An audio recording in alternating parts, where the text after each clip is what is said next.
The giant panda clings precariously to life on this planet.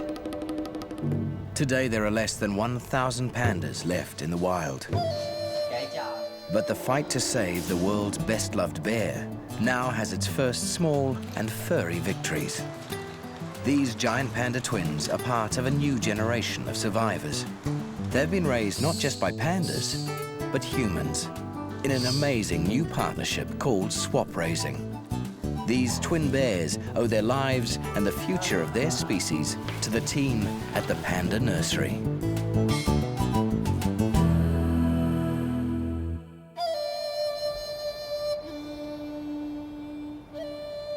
At the Wolong Nature Reserve in Sichuan, China, tension is running high at the breeding center. Female giant panda Ershao has just gone into labor. Vet Wei Rongping shares a special bond with this panda. He has nurtured Ershao since she was rescued from the wild 8 years ago. Ershao is just one of a handful of breeding females at the reserve. She's 11 years old and the best age to be a mother. Every care has been taken to make her comfortable. She can stretch out. In the wild, she'd be squeezing into a cubbing den in a cave or hollow tree. A lot hinges on today. With less than 1,000 pandas left in the wild, it's important that this birth goes well.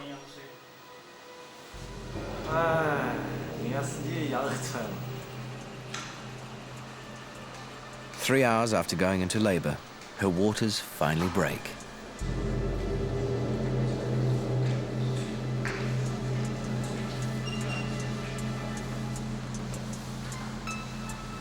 All bears have fairly short pregnancies, and pandas take this to the extreme.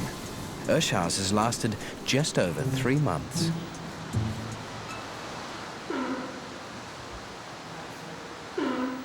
Two hours later, we share a privileged moment. A cub has just been born. As Ershao goes to investigate, this cub faces its first trial. Any careless move could flick this tiny life away.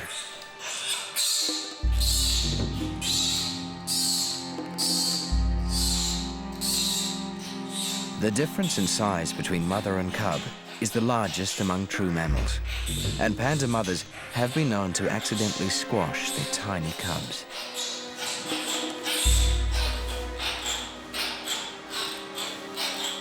But Ershao has been a mother once before. Instinctively, she knows what to do. The tiny cub is blind and helpless. Many of its organs are not yet properly formed and must mature outside the protection of the womb.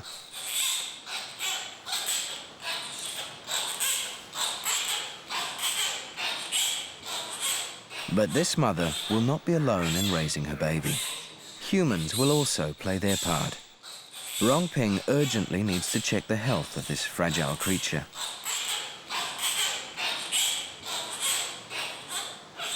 Although docile, Ershao was born in the wild. She may not welcome this human intrusion.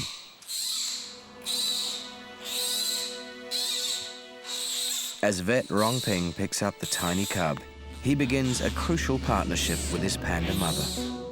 They will parent this newborn together. Unable to regulate its body temperature, the cub is wrapped snugly for its journey to the Panda Nursery. A humble plastic bin carries hope for the future of a species on the brink of extinction. It's a healthy boy weighing just over 100 grams. That's less than 1,000th of its mother's weight. In human terms, that's akin to giving birth to a baby that could fit inside a matchbox. This tiny creature has a very strong cry. Like a newborn baby, it's helpless in every way, and crying is its only lifeline.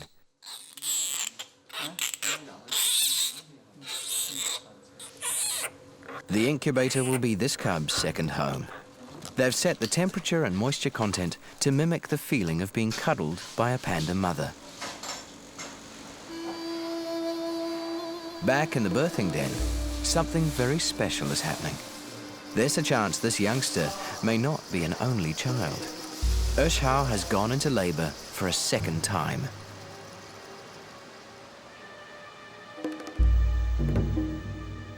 Twin pandas are what everyone's hoping for. Like the other females at Wolong, Urshao mated naturally last spring, but she was also given artificial insemination. There's a good chance that she's carrying twins. Even in the wild, female pandas produce twins about half of the time.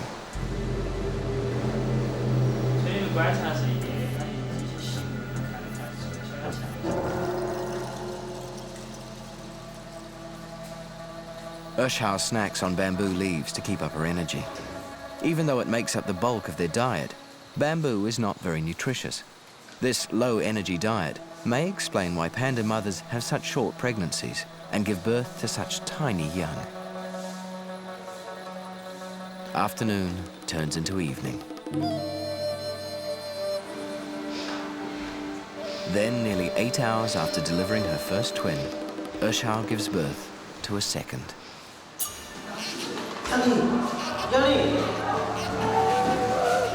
It's a moment of great celebration, but they'll need to work fast. Even though twins are common, giant panda mothers nearly always choose one twin to nurture, abandoning the other cub almost immediately.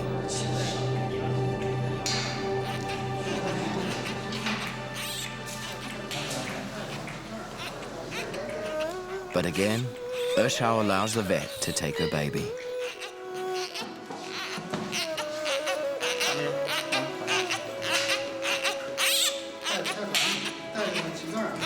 This twin is also a boy.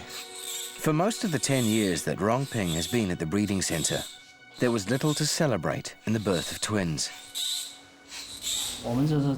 Our success comes from piles of dead babies. This is because previously we had no success. The death rate for twins was very high. We had almost no success in raising twins. We had mixed feelings when a twin was born. On one hand, we hoped for twins so that we could learn how to raise them. On the other hand, we felt depressed when they didn't survive. Established in the early 1980s, the breeding center has raised more than 40 pandas. But the raising of twins had always been a problem. The abandoned twin raised in the nursery always died within days or weeks of being born. 3 years ago came the breakthrough. Wolong staff embarked on a bold but risky strategy. If cubs needed their mother to survive, they would have to share her. They began the practice of swap raising panda twins. Starting from day one, Urshao's twins will lead a double life. They will spend equal amounts of time with their mother and in the nursery. So the odds of survival are even. The biggest killer of cubs is infection. The twins' immune systems are not yet fully developed, and only their mother's milk can boost this fragile immunity. Even though she was born in the wild, Urshao allows her milk to be expressed. Wolong staff were the first in the world to express panda milk without anesthetic. Now both cubs will get the benefits of Urshao's first milk, or colostrum, which is packed full of life-saving antibodies.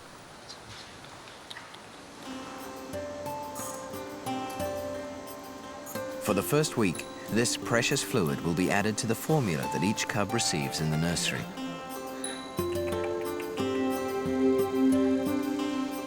They'll be fed more than a dozen times every day.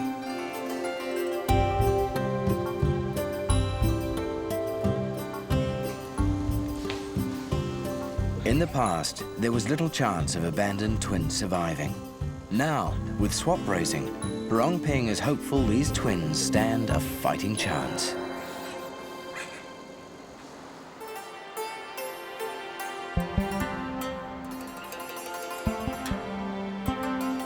Wolong Nature Reserve is the largest panda reserve in China. 150 pandas roam wild here. That's over 1/10 of the entire world population. In the heart of the reserve lies the breeding center.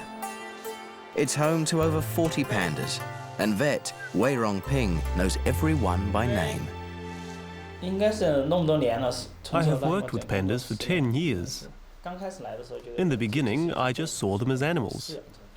Now, after so many years, I regard them as my friends.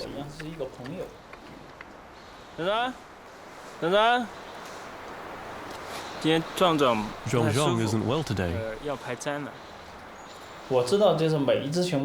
I know every panda's temperament. I know whose eyebrows are longer, who has got lines and patterns on his nose, and who has black marks at the corner of his mouth. Whenever I see a panda, or the photo of a panda, I can tell who he or she is. I know everything about every panda here. The twin cubs that Rongpeng is helping to raise are just 3 days old. So far, both are in good health. This week, each cub is spending 2 days in the nursery and then 2 days with their mother.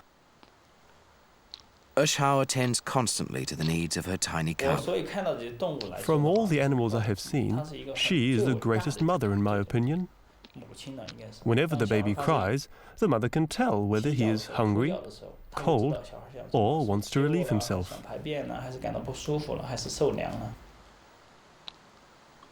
The newborns are so immature, they're unable to toilet themselves. Eshao uses her tongue to gently stimulate the genital area so that the cub can pass urine and feces. Back in the nursery, human carers must do the same, although thankfully they don't have to perform the task in quite the same way as the panda mother. We have a 24-hour watch on the babies. Every day we weigh the babies, the amount of food they eat, the amount of feces they pass. The form and color of the feces can tell us how well their digestive system is working. There's an unwritten rule at the breeding center that cubs are only named once they've survived to 6 months. For now, the cubs are simply called number 1 and number 2. Ecotourism is on a roll in Sichuan. Over 50,000 tourists visit the Wolong Nature Reserve every year. They come to enjoy giant pandas in their natural habitat and contribute significantly to the local economy. Today, the new arrivals are a big hit.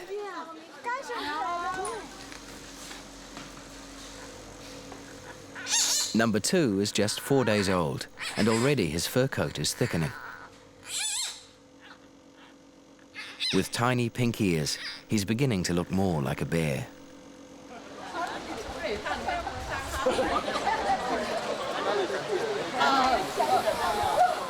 While giant pandas may be the world's best-loved bears, the irony is that we humans are their greatest threat. In the last 300 years, China's rapidly expanding human population has pushed the giant pandas back into 6 remote mountain locations. Worse still, many subpopulations are isolated from one another, so there's a growing danger of inbreeding amongst wild pandas.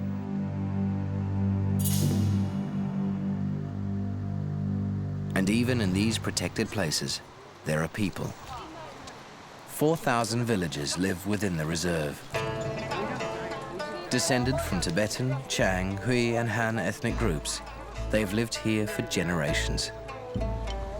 Like the pandas, they too rely on this land for their survival. The challenge for Wolong is to find a way for people and pandas to coexist within the reserve.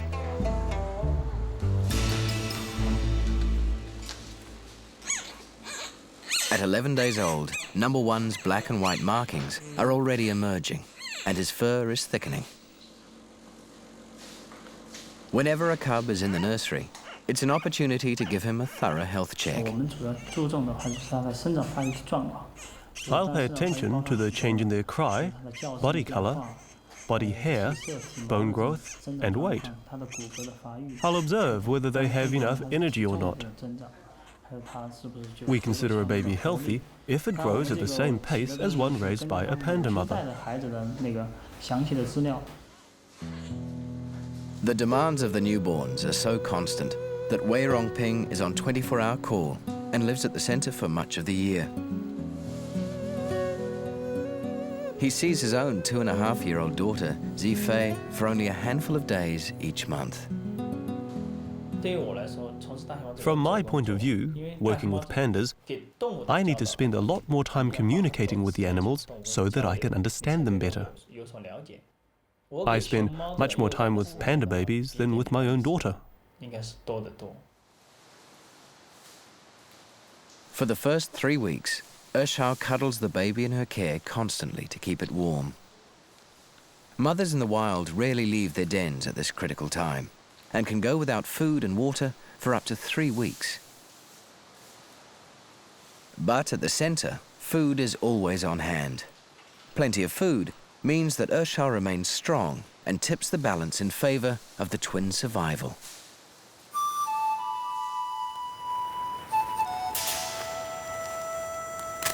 The center grows some of its own bamboo, but vast quantities are needed to feed the resident pandas. With each panda eating up to 18 kilos daily, the center needs a staggering 1,000 kilos of bamboo every day. A group of local farmers is also employed to harvest umbrella and sweet bamboo and bring it up the mountain to the center.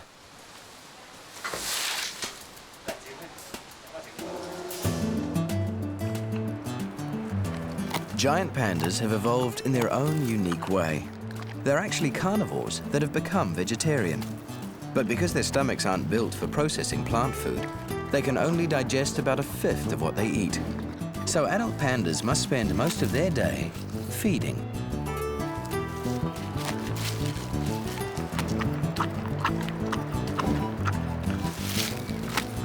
Although not designed as vegetarians, pandas have adapted to their diet in a number of clever ways. They've developed broad, flat molar teeth and massive jaw muscles ideal for crunching bamboo. But the most clever adaptation lies in the giant panda's paws. Pandas can pick up and hold things. They've evolved their own version of an opposable thumb. It's actually an elongated wrist bone which works in conjunction with the fingers to grasp and hold on to bamboo stems. That's why pandas can feed in their characteristic sitting pose.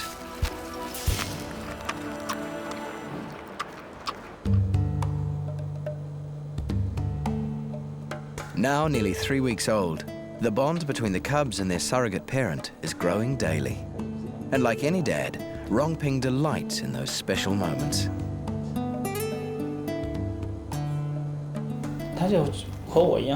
They are the same as me. I think of them as my friends. I see the panda cubs as human kids because they really do have human feelings. Ershao is always alert to the needs of her tiny baby. In the rest of the bear family, cubs must find their mother's teat to suckle. But this is not the case with giant pandas. Ershao actively engages in suckling her cub. At the moment, she's feeding number one more than a dozen times a day.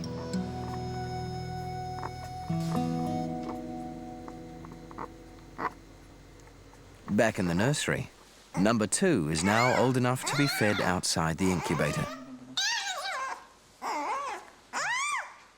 In the past, bottle feeding contributed to the high death rate of panda babies.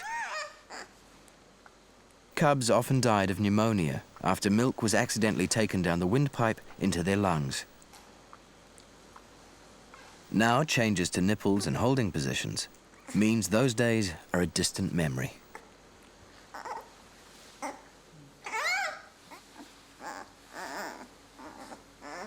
The cubs are swapped regularly so that neither is rejected by Ersha. Tonight, number 2 is going back to his mother. But first, Rongping must take number 1 away from the den. The vet can never take Ersha's cooperation for granted.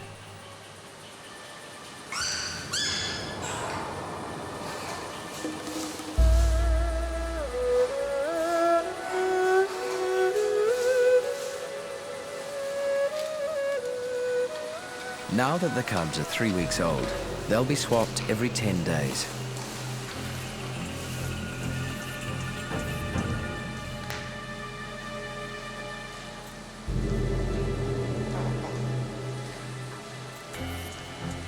This is always a critical moment.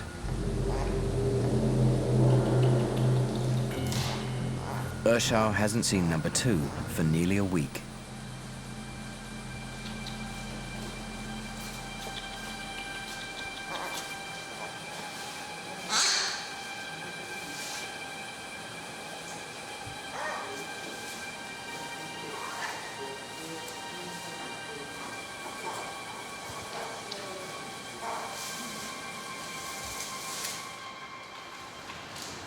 The partnership between humans and panda mother is working well so far.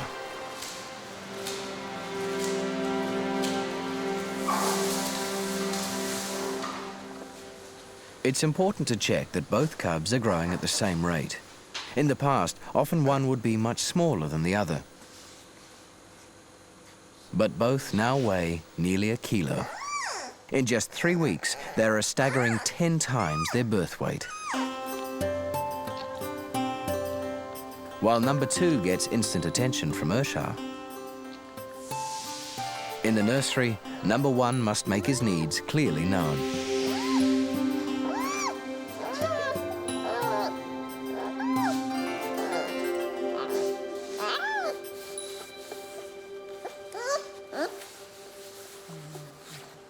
A new formula has also contributed to the dramatic turnaround in cub survival. In the past, panda babies were fed on a cow's milk formula, which was hard to digest. Now, thanks to a partnership with San Diego Zoo, cubs are fed a new formula based on a recipe for American black bear's milk. This closely mimics the high fat content of giant panda milk and is easily digested by the babies.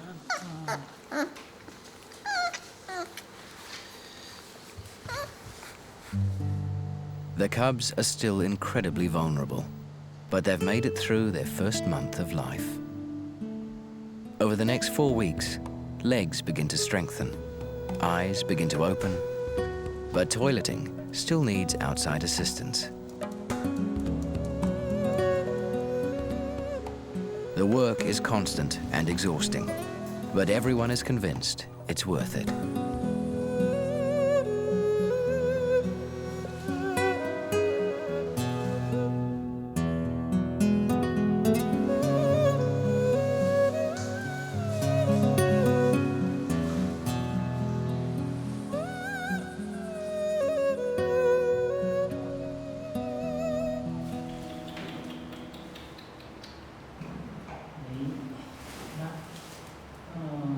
Even when a cub is with his mother, Rongping visits regularly to make sure it's in good health.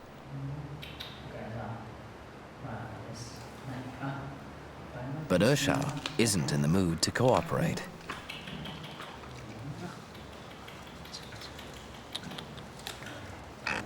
But the vet is persistent.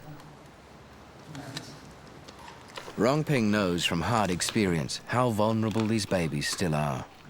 10 years ago, and fresh from vet school, he lost one of the first cubs he ever raised at Wolong. He died at 9 months. The reason was enteritis. He was a big, active guy.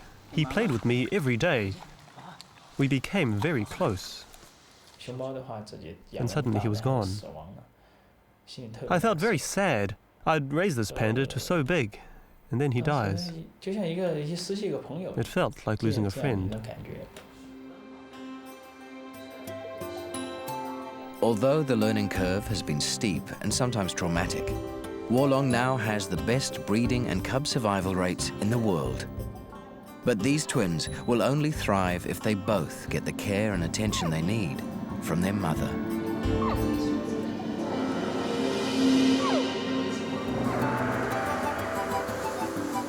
Winter is enveloping the landscape of southwestern China. The twins are 11 weeks old and weigh a hefty 5 kilos. They're putting on about half a kilo every week. They're toddlers.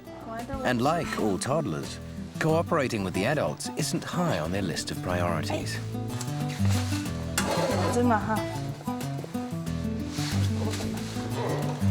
And it's not just the humans that are finding the cubs more than a handful.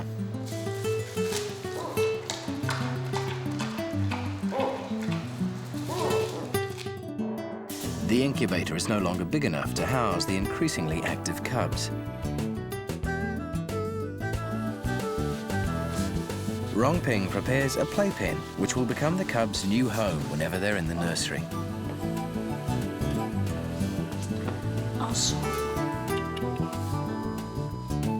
It's a good place to strengthen leg muscles and practice motor skills. But maybe that can wait until tomorrow.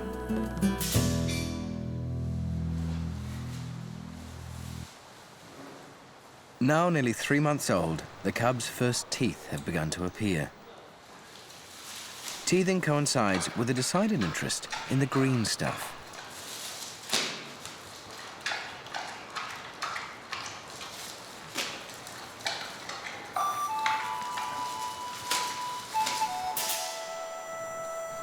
Bamboo may not be very nutritious, but it's available all year round. Scientists think that this might be one reason why giant pandas have no need to hibernate. Others speculate that it's bamboo's lack of nutrition, which means these bears can't build up enough fat reserves to sustain them through a winter in hibernation. But in fact, bamboo isn't always this plentiful. That's because this plant has a very unusual life cycle. Bamboo normally multiplies by spreading its roots, but once every few decades, a particular species will flower, and that's a time of huge danger for pandas. When bamboo blossoms, it bears seed, withers, and dies. In colder regions, it can take as long as 20 years to grow back again. And if it's the only species in the region, then local pandas are left stranded and starving. When 2 species began flowering in these mountains in 1983, the result was catastrophic. In the decade that followed, 140 pandas died of starvation. Others were rescued and brought to centers such as Wolong. And today, Wolong continues to give emergency treatment to wild pandas. This female has been brought in from Lushan County. She's suffering head injuries after a fall. Her back legs are paralyzed, so she's been unable to feed. There's little they can do but make her comfortable. With so few pandas left in the wild, even the loss of one is a blow to everyone at the center.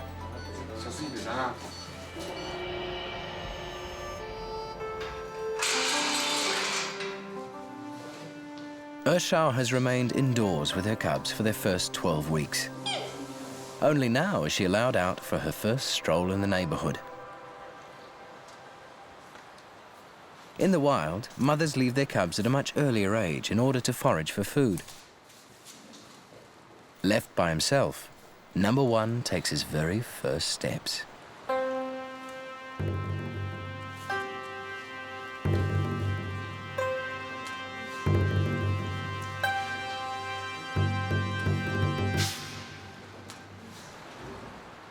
Ershao now takes time to catch up with the neighbors. Although considered solitary animals in the wild, pandas socialize in their own peculiar way. They use scent markings to communicate. Scent messaging is the panda equivalent of email. A scent communicates a panda's identity, when the message was left, and information such as who's more dominant or who's ready to mate.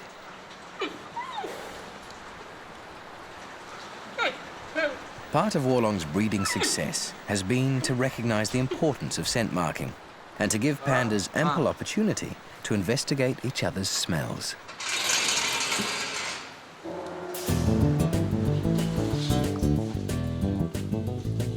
The slippery floor in the playpen makes learning to walk more like learning to skate.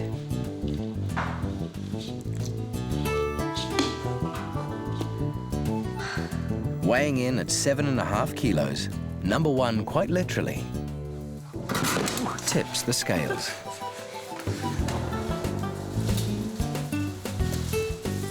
Meanwhile, number 2 is still struggling to come to terms with bamboo. Finally, he gets his first taste.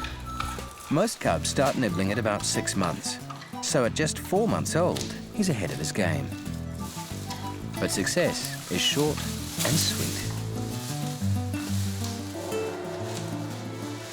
Although he's had his first taste, bamboo won't become his main diet until he's 15 months old.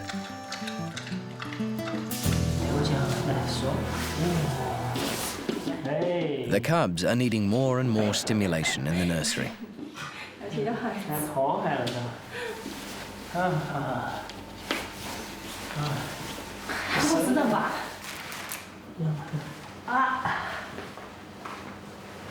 Oh, you scratched me, little lad.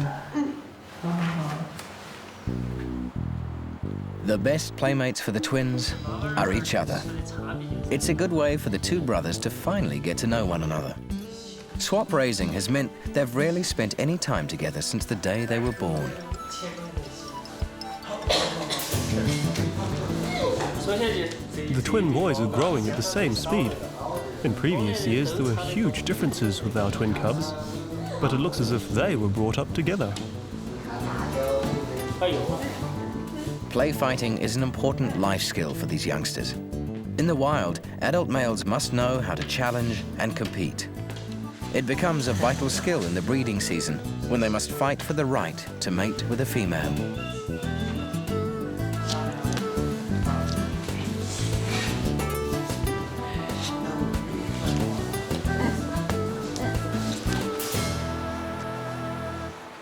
At the center, all cubs over 4 months old are fed milk from bowls rather than bottles.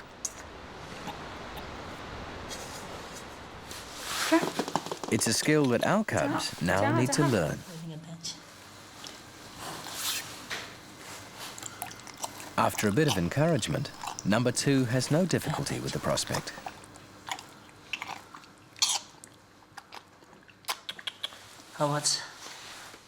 But it's a different story with number 1.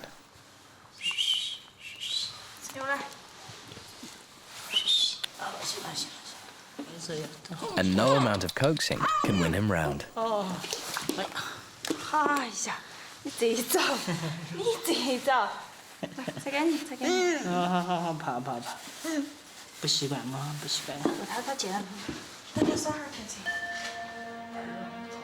Bowl drinking lessons are put on hold for another day. Now that the cubs can toilet themselves, they're about to go back to their mother for full-time care. This is a critical moment in the swap raising strategy. Ursha has never had both cubs to look after at once. The main reason for giving them back is to let them pick up behavior from their mother. If the babies spend most of their time with humans, they would mistakenly regard us as their own kind and become reliant on us. The behaviors they learn from us will not help their future survival in the wild. Ursha must now look after 2 energetic cubs, day and night, on her own. This will be a huge task for this panda mother, and one which would rarely occur in the wild. Unable to even hold both cubs at the same time, she copes by devoting herself only to number 2. Having come so far, there's now the very real danger that number 1 will be rejected by Ursha.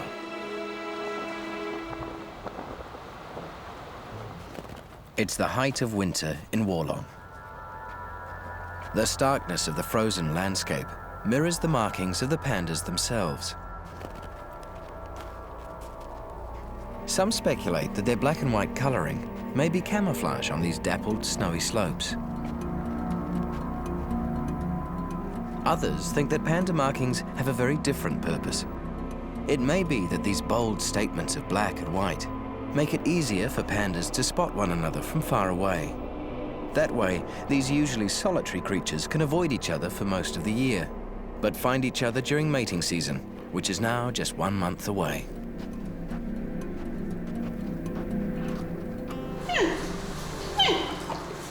Meanwhile, family bonding is not going well. Ershao is still giving most attention to number 2. Worse still, number 1 seems unhappy in the den and doesn't want to be with his mother either. Your mother doesn't want you. Your mother is on the other side. The bamboo is delicious. You need to take care of yourself. You need to look for your mother yourself.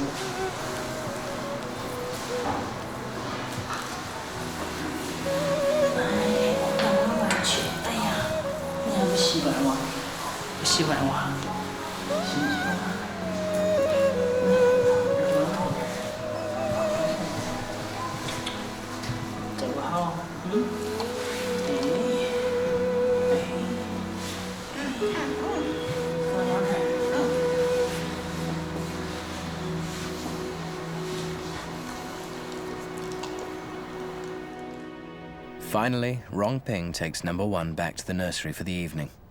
It's the place where this cub feels most at home. We are now facing a dilemma. We want to establish a good relationship with the pandas because this makes our work with them easier. On the other hand, because we want to return them to the wild, we need to reduce human influences as much as possible.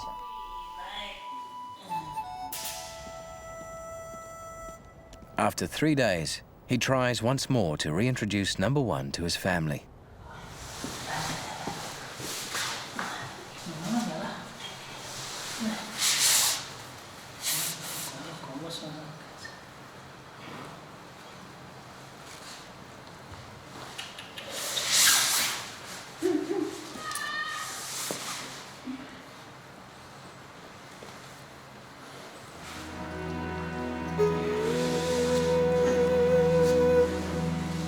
This is the ultimate dilemma of shared care.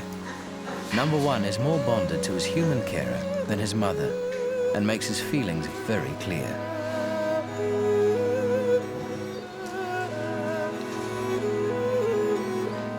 But Rongping is patient and persistent, and after hours of coaxing, there seems to be a breakthrough.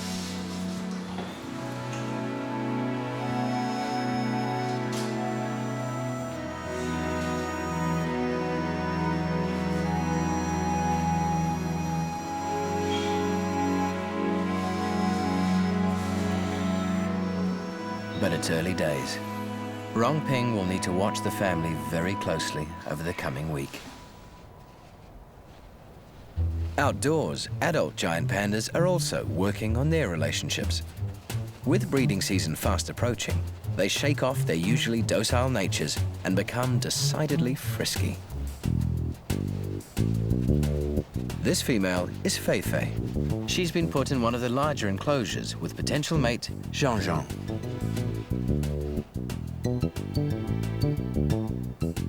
It's a chance for them to get to know each other before the mating season actually begins. There's a huge increase in scent marking at this time of year. Females scent mark to advertise their fertility. Female urine contains chemical cues which let males know how ready they are to mate.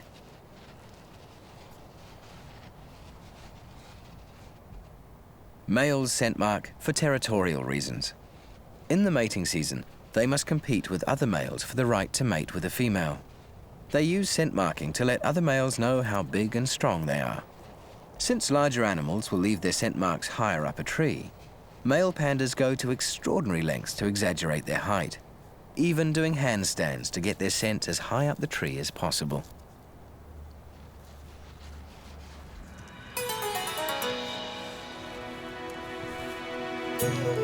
As the days progress, female behavior is becoming increasingly bizarre, a sure sign that they're about to come into heat.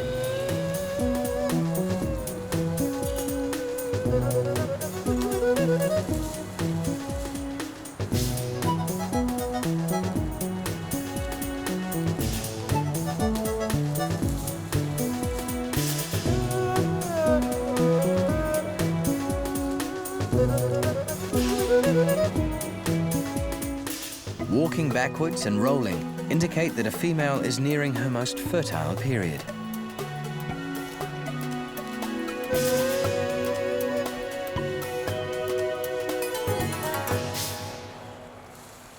Male pandas in captivity seldom mate naturally, and many show little or no interest in sexual activity. So most breeding centres rely on artificial insemination. But not so at Warlong. Although artificial insemination is also used, most females mate naturally every single year. Roomy enclosures with lots of trees to climb and socializing like this before mating season even begins are the secrets to Warlong's success.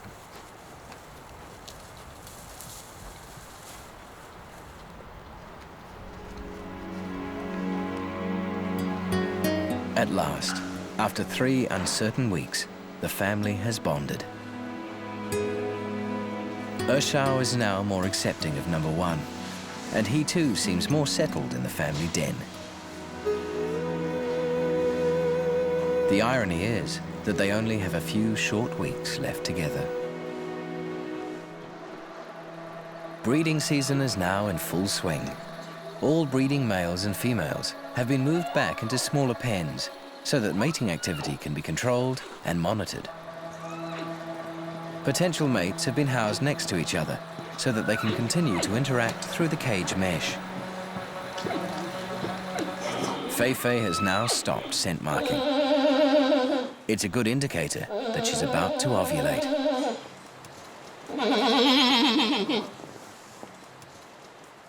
Timing is everything in panda mating. If the pair are introduced too soon and Fei Fei isn't ready, there could be fighting. In the past, some females have been seriously hurt. Too late, and there's the danger of missing Fei Fei's most fertile period.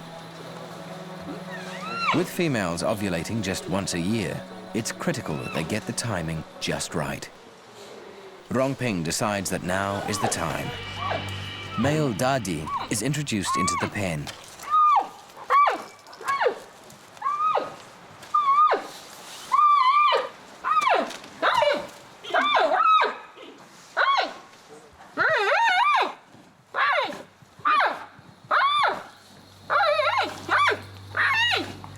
But it's a disaster.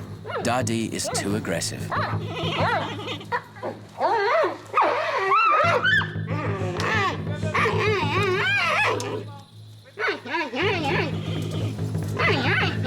Rongping must separate them before Fei Fei is seriously injured. The match hasn't worked. There's now the very real danger that Fei Fei won't become pregnant this season.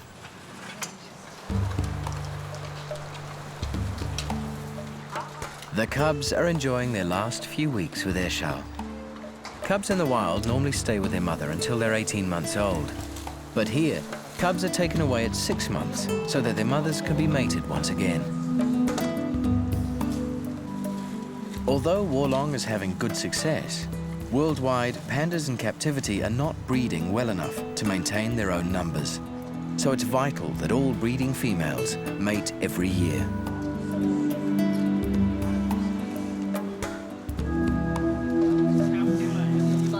But time is running out for Fei Fei. Female giant pandas are only on heat for a handful of days. Rongping has put her next to another potential mate, Shimong. All hopes are now pinned on this match going well.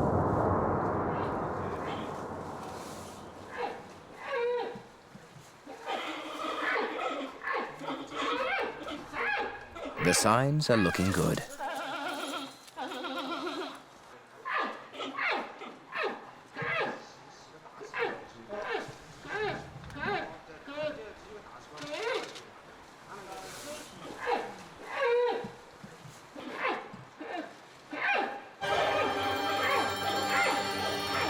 Ximong has done a good job.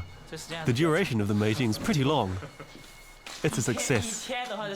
We've waited all day for this.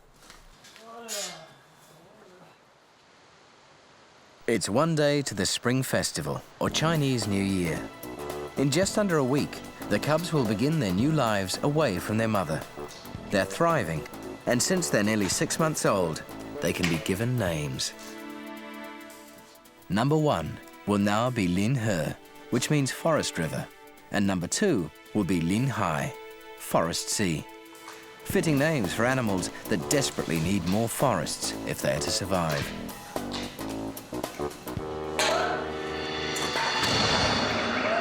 It's New Year's Eve. Families all over China are farewelling the Year of the Snake and welcoming the Year of the Horse. Rongping's wife, Shi Hongmei, and daughter Zifei have travelled the rough mountain roads to be with him at Wolong.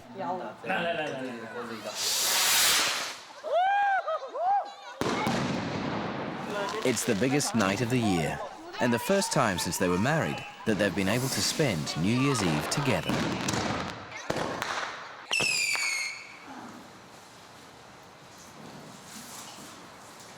Tonight is the last night that the cubs will spend with their mother.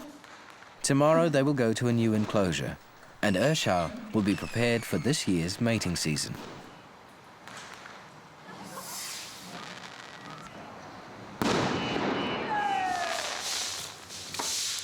The cubs' new enclosure is given a last-minute spring clean with the help of daughter Zifei.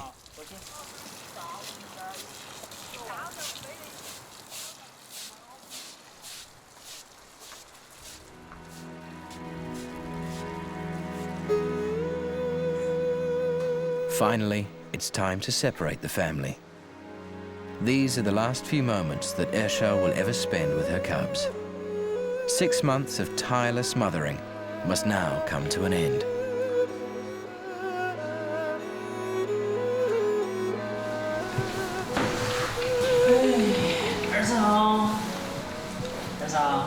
Ershao, we're taking your babies away today. We'll say bye-bye to you.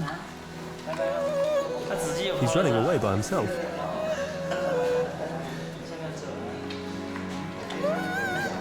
Let's go. Time to leave.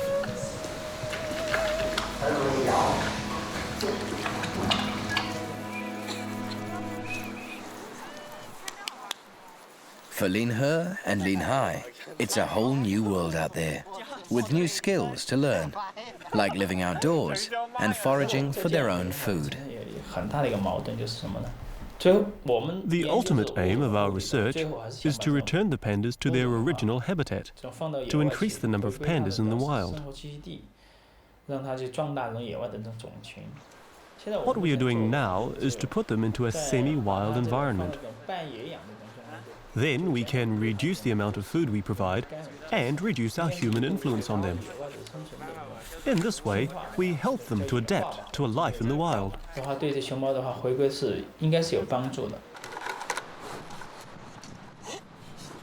While the twins are adapting well to their newfound freedoms, Ershao has been upset and has been calling for her babies. But today she's moved into a large enclosure and is settling into life without the cubs.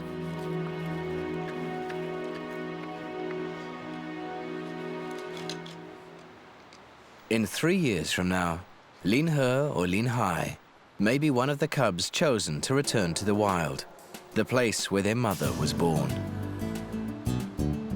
They will need to learn how to survive in a world without humans. The days in the Panda Nursery are now behind them. And ahead lies the biggest adventure of them all.